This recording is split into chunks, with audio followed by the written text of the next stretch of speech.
Üçüncü bölüm Məsih Dəccal.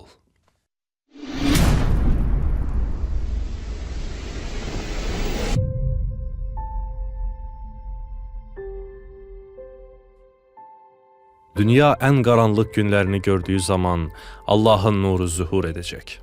Bu, Allahın əzəldən bəri var olan vədidir.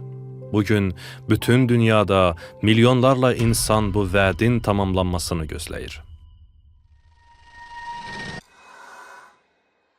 Bəs bu hadisə gözümüzün qabağındadırsa, onda necə? İmam Əli əleyhissalamdan axır zaman əlamətləri soruşulduqda, İmam əleyhissalam belə buyurdu: əmanətə xəyanət edildiyi zaman, sələm və rüşvət yayıldığı zaman, hündür binalar tikildiyi zaman, din, dünya mənfəəti uğruna satılan zaman, səfehlər iqtidarda olduqları zaman, qadınlardan məsləhət alınan zaman, münasibətlər kəsildiyi zaman, nəfsani arzuların ardınca gedildiyi zaman, qan tökmək xırda məsələ sayıldığı zaman, krallar və rəhbərlər günahkarlar və həddi aşanlar olduğu zaman, hakimlər yalançı olduqları zaman, günahlar aşkar şəkildə işlənəndə, məscidlər bəzədiləndə, şərli insanlar şərəfli hesab ediləndə, müğənnilərin səsləri ucalanda və pərəstişkarları artanda, kişi və qadın müğənnilərə pul xərclənəndə, qadınlar kişilərə, kişilər də qadınlara bənzəyəndə, axirəti qoyub dünyaya üstünlük veriləndə. İmam Əli əleyhissalamın sözləri artıq uzaq gələcəyə aid xəbərlər deyil. Onlar hal-hazırda bizim yaşadığımız dünyanın mükəmməl təsviridir. Fakt budur ki, məlum saatın əlamətləri hər yerdə görünməkdədir. Və Muhammed Peyğəmbər əleyhissalam buyurmuşdur ki, son əlamətlər ipdən düşən muncuqlar kimi ard-arda sürətlə gələcək. Hər əlamətin gəlişində dünya daha çox xaosa girər. Bunlar təsadüf deyil, bunlar öncədən dizayn edilmiş bir plandır. Gücün pərdə arxasına nəzər yetirsəniz, görəcəksiniz ki, bu dünya ən qaranlıq güclər tərəfindən idarə edilir.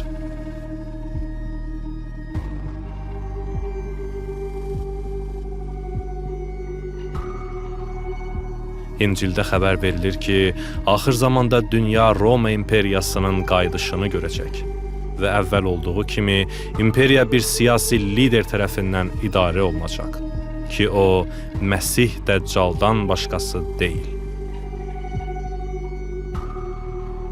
Vəhiy kitabında buyurulur ki, Dəccala bütün tayfalar, dillər və millətlər üzərində səltənət veriləcək. Vəhiy kitabı 13-cü pasaj 7-ci ayə. Daniel Peyğəmbər də Dəccal tərəfindən idarə olunan dünya hakimiyyət sisteminin xəbərini vermişdi. 4-cü canavar yer üzündəki 4-cü səltənət olacaq. O, başqa səltənətlərdən fərqli olub, bütün yer üzünü udacaq və hər şeyi tapdayıb əzəcək. Daniel kitabı 7-ci surə 23-cü ayə. Kəhanətdə sonra deyilir ki, qurtarıcı zühur edənə qədər bu tək hökumət dünyanı idarə edəcək.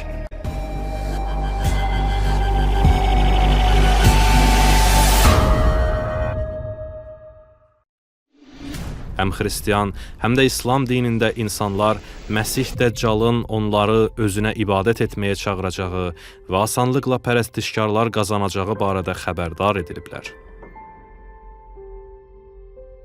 İncildə yazılıb ki, o, Allah adlanan yaxud səcdə edilən hər şeyə qarşı çıxaraq özünü hamıdan üstün tutacaq. Belə ki, Allahın məbədində əyləşib özünün Allah olduğunu elan edəcək. Soloniklilər 2-ci surə 4-cü ayə. Və Əhl-i Beyt əleyhissalam bu cür buyurmuşdur. Dəccal Sənan dağından gələcək və insanları ofsunlayacaq. Onunla birlikdə Atəş dağı və Qida dağı olacaq. Və onlardan əleyhissalam yenə rəvayət edilir ki, Dəccal gəlib deyəcək ki, mənə doğru gəlin, ey mənim dəstəkçilərim. Mən sizin ən uca Rəbbinizəm.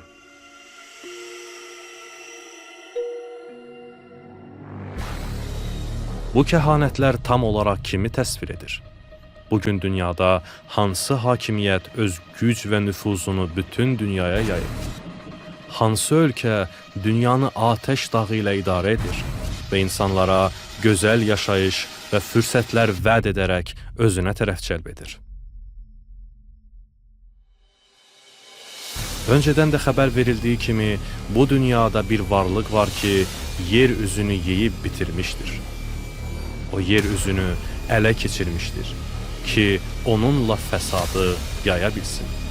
O, yalnız şeytani marağa sahib tək gözlə görür.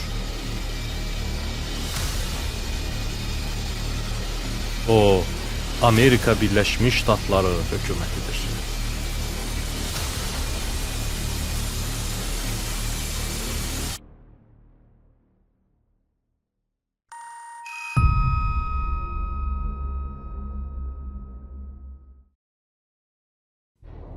Tarix boyunca çox insanlar bu fiquru bir adam olaraq təsəvvür ediblər. Lakin Məsih Dəccal adi bir fiqur deyil. O, məkrin atasıdır. Ərəbcədə Məsih Dəccal sözü saxta Məsih və ya saxtakar mənasına gəlir. Dəccal sözü də ərəbcədən gəlir və qızılla örtmək mənasına gəlir. Zahirən o doğru kimi görünür. Halbuki faktiki olaraq daxilən büsbütün şərdir. Həzrəti Muhammed əleyhissalam buyurur ki, Dəccalın zamanında insanlar yalançılara inanacaq və doğru sözlülər yalanlanacaq. Axır zaman haqqında 200 əlamət kitabı, səhifə 19. Bugün də və bu dövrdə Amerikadan başqa kim bütün dünya üzərində daha çox gücə və təsirə malikdir? Halbuki bu ölkənin ictimai imici tamamilə yalan üzərində qurulub. Bugün Amerikalıların 75%-dən çoxu özlərini xristiyan inancının izləyiciləri sayırlar. Bu da Amerika vətəndaşlarının böyük əksəriyyətidir. Xristiyanlıq ölkənin tanınmasında böyük rol oynayır. Belə ki, əksər insanlar Amerikanın xalqların taleyinin həll edilməsində ən önəmli rol oynayan bir ölkə olaraq xristiyan bir xalq tərəfindən xristiyan dini üzrə qurulduğuna möhkəm inanırlar.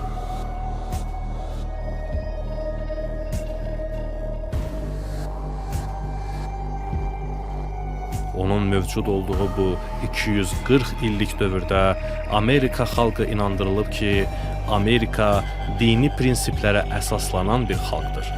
Həqiqətdə teologiya, yəni din, Amerikanın təməlini dərindən əhatə edir. Lakin düşündüyümüz şəkildə deyil. Vəhiy kitabı Məsih Dəccalı bu şəkildə təsvir edir.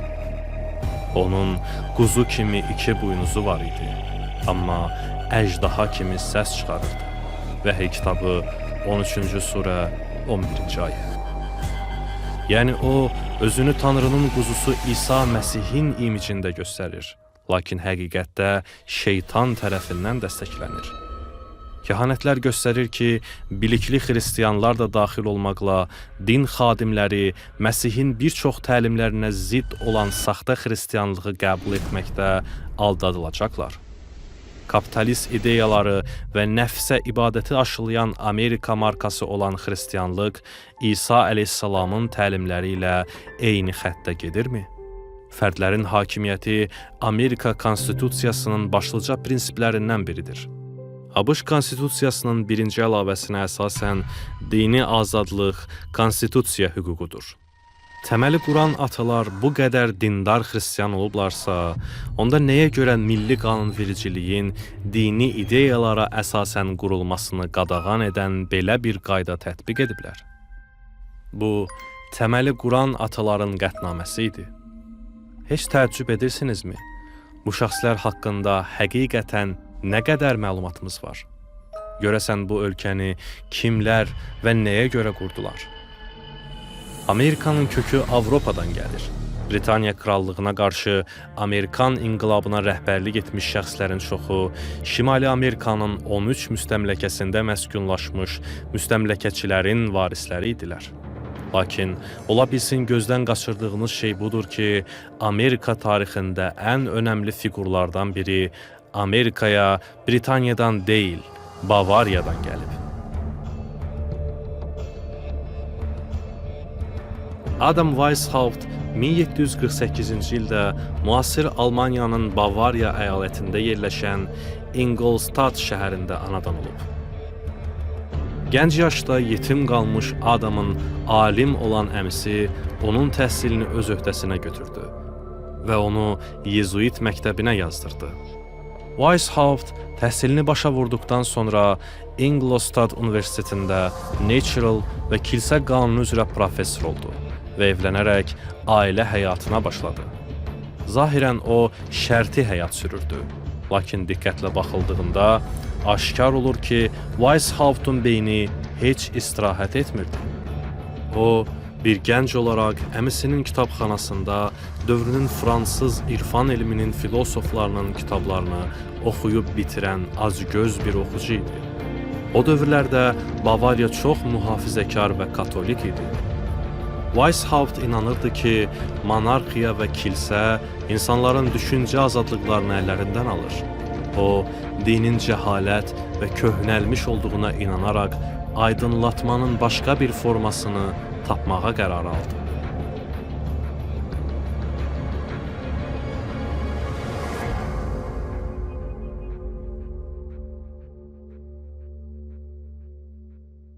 Bir may 1776-cı ildə Adam Weishaupt Illuminatini, qısaca olaraq güc sahiblərindən zadəganlar, siyasətçilər, həkimlər və hüquqşünaslardan ibarət genişləndirilmiş bir təşkilat qurdu. Illuminatinin hədəflərinə digər şeylərlə yanaşı monarxiyanın ləğvi, ailənin ləğvi və ən əsası bütün dinlərin ləğvi daxil idi. O, yeni dünya nizamı yaratmaq istəyirdi və zəruri olan hər vasitə ilə bunu etməyi planlaşdırırdı. Weishaupt həmişə məxfiliyin gücünü dəyərləndirirdi və digər təşkilatları öz təşkilatına cəbhə olaraq istifadə etməyi üstün tuturdu. Onun məşhur bir deyimi var: "Örtük həmişə lazımdır. Bizim gücümüzün böyük bir hissəsi məxfilikdə yatır. Deməli, biz özümüzü həmişə başqa bir cəmiyyət adı altında gizlətməliyik." 1784-cü ildə Bavariya rəsmilərinin təhdidi Illuminati və Weishaupt'u yeraltı dünyasına çəkilməyə məcbur etdi. Lakin cəmiyyətin təsir dairəsi gizlində böyüməyə başladı və Weishaupt'un yoxa çıxması sadəcə bir təxribat idi. O, yeni bir torpaqda özünə yeni bir ad qoydu. Adam George Weishaupt, George Washington oldu. Və 1789-cu ildə o, Amerikanın ilk prezidenti oldu. $1 əskinazın üzərində onun üzünün aydın şəkildə ştrixlənmiş olduğundan çox insanın heç xəbəri belə yoxdur.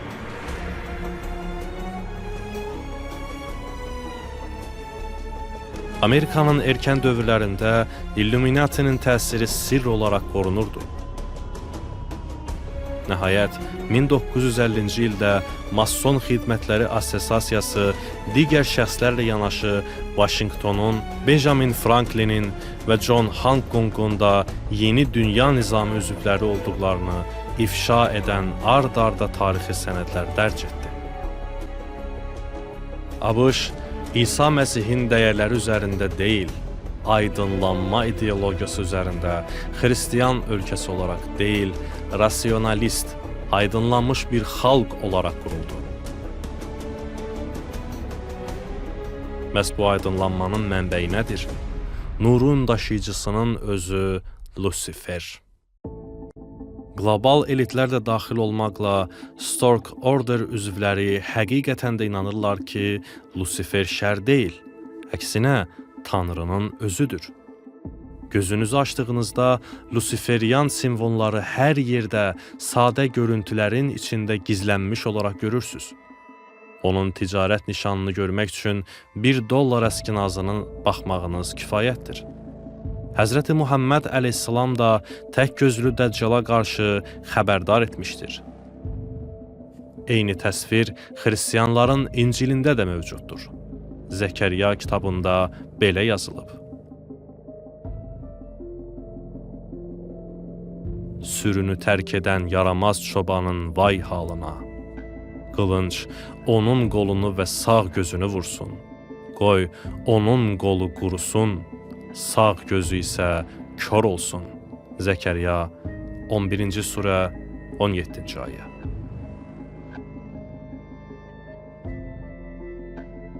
Simvolik olaraq düşmüş mələyi təmsil edən tək göz, hamının görməsi üçün Amerikan dollarının arxa üzündə aşkar şəkildə təsvir olunub.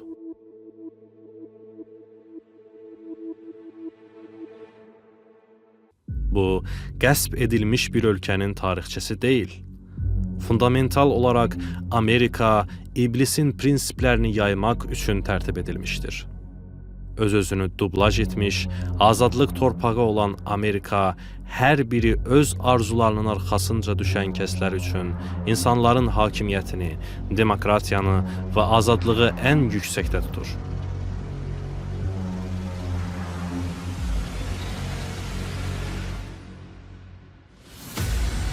Bu xalqın hər bir lideri bu məsələni bütün dünyaya yaymaq üçün diqqətlə seçilir.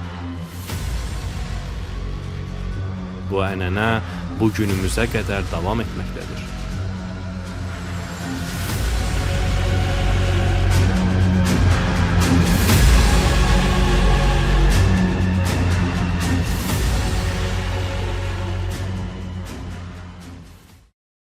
Bizlər zamanın xüsusi bir anında yaşayırıq. Bu dövr, bu dünyanın içində şərrin zirvəyə çatmasından sonra kosmik bir dəyişikliyə şahid olacaq. Tarix boyunca bütün nəbilər və rəsullar bu zamanın rəcət dövrünün xəbərini veriblər. Müxtəlif əlyazmalarda və rəvayətlərdə əvvəlcədən xəbər verilmişdir ki, xüsusi bir zamanda Allah iki dəstə insanı, imanın zirvəsinə çatmış kəsləri və küfrün zirvəsinə çatmış kəsləri dirildəcək. Ən yaxşı möminlərin ruhları ilə ən pis kafirlərin ruhları reinkarnasiya edəcəklər ki, beləcə onlar xeyirlə şər arasında baş verəcək böyük savaşda bir-biri ilə qarşı-qarşıya gəlsinlər. O kəslər ki, insanlıq tarixinin hekayəsini formalaşdırıblar.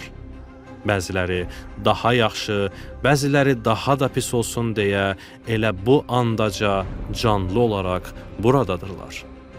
Bəlkə də Roma imperatorlarının ən rəzili də qayıdanlar arasındadır.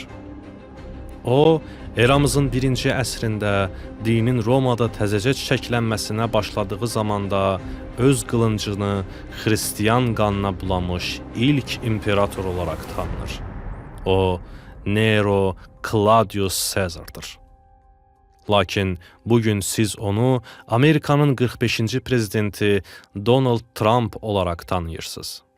Nero uzun müddət saxta Məsih, yəni Antichrist ilə əlaqələndirilmişdir. Vəhiy kitabında buyurulur, bu işdə müdrik olmaq lazımdır. Kimin ağlı var, qoy bu vəhşi heyvana məxsus sayı hesablasın.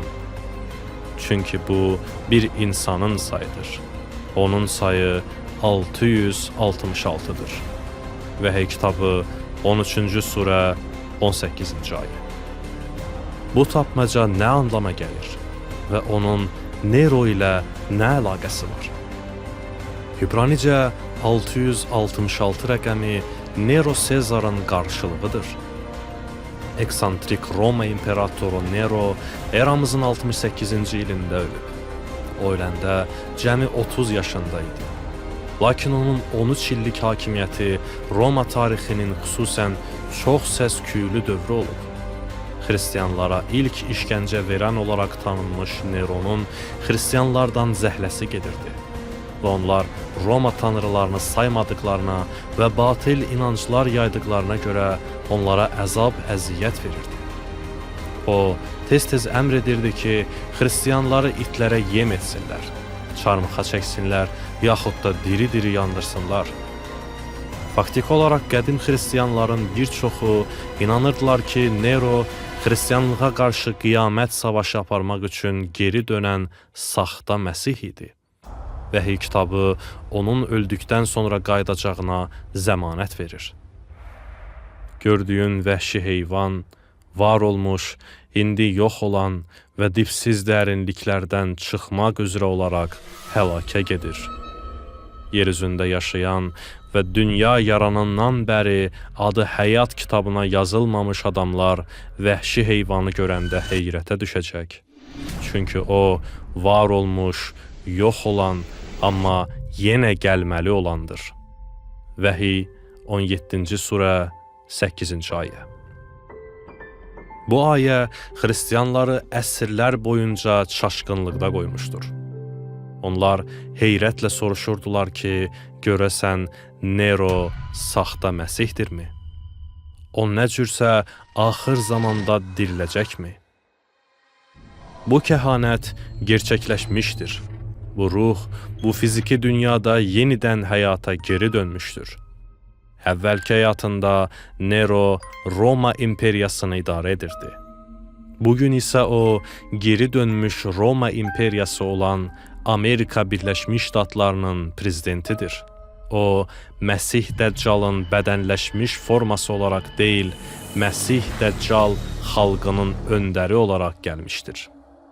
Əhl-i Beyt əleyhissalam xəbərdar edib ki, Dəccal Adəmin zamanından bəri ən böyük bəla olacaq, ta ki, məlum saat gələnə qədər.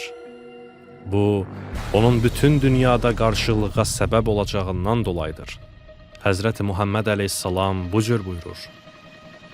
Dəccal küləyin buludları apardığı kimi yer üzünü dolaşacaq. Səhih-i Müslim kitabı.